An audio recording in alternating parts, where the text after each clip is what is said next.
Hello everyone, let's see how to make dry fruits laddu. So मी इथे dried coconut घेतलेला आहे, रेझिन्स घेतलेले आहेत, त्याच्यानंतर पिस्ताचिओ घेतलेले आहेत. त्याचे शेल्स मी नंतर काढून घेईल.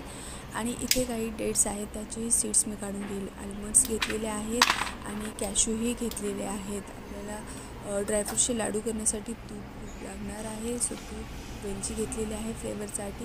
इथे घेतलेले आहे खसखस, दॅट इज पॉपी सीड्स, आणि डिंकही लागणार आहे. सो तोही घेतलेला आहे. सो ही आपली सामग्री आहे.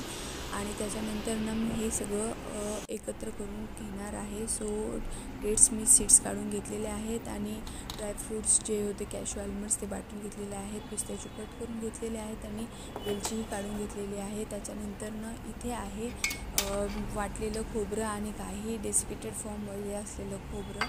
त्याच्यानंतर इथे डिंक आहे, तो आपल्याला तुपामध्ये फ्राय करून घ्यायचा आहे. So let's go in to the kitchen.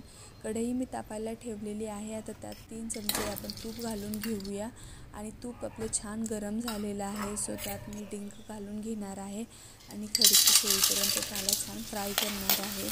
So तुम्ही पाहू शकता आपला डिंक छान फ्राय झालेला आहे. तो आता मी एका बोलमध्ये काढून घेणार आहे आणि वेलची आणि डिंक वाटून घेणार आहे. उरलेल्या तुपामध्येच आता मी डेसिकेटेड कोकोनट छान परतून घेणार आहे. त्याचं मॉइश्चर काढून घेणार आहे आणि त्याचा सुगंध येईपर्यंत त्याला फ्राय करणार आहे. सो 1 चमचा तूप घालून घेतलेला आहे परत एक वेळेस. आणि ड्रायफ्रूट्स सगळे कढईमध्ये घालून आता त्यांना छान असं परतून घेऊया.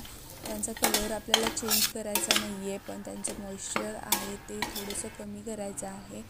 आणि तुम्ही पाहू शकता आपलं रेडी झालेलं आहे. मी स्पॅच्युलावरती घेऊन तुम्हाला दाखवते. आणि त्याच्यानंतर एका टोपमध्ये हे दोन्ही काढून घेतलेलं आहे. आता 1 चमचा तूप घालून घेऊया आणि सीडलेस डेट्स जे आहेत तेही छान असे परतून घेऊया. आणि हेही आपण एकत्र काढलेलं खोबरं आणि ड्रायफ्रूट्स आहेत त्यात मी काढून घेतलेलं आहे. सो खसखस आता मी छान परतून घेणार आहे आणि ती परतत आहे तोवरचंच मी डिंक आणि वेलचीची पूड काढून घेणार आहे. सो मिक्सरच्या भांड्यामध्ये हे घातलेलं आहे आणि वाटून घेतलेलं आहे. सो आता तयार झालेली खसखस आणि हे वाटण आपण या टोपमध्ये घालून घेऊया.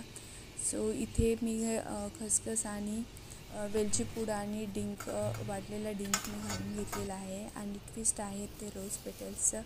सो तेही मी यात टाकणार आहे. These are very fresh from the garden. आणि याला छान मळून घेणार आहे आणि आता लाडू पण वळणार आहे. सो इथे पाहू शकतो लाडू आपला किती छान तयार झालेला आहे. आणि आता हे सर्व लाडू मी एकत्र मळून घेणार आहे. सो तुम्ही पाहू शकता आता की आपले लाडू तयार झालेले आहेत. प्रोटीनयुक्त very healthy laddus are ready. So तुम्हाला माझा व्हिडिओ आवडला असेल please like, share and subscribe. Your support is very important. मी खाऊनही दाखवणार आहे. It is very delicious.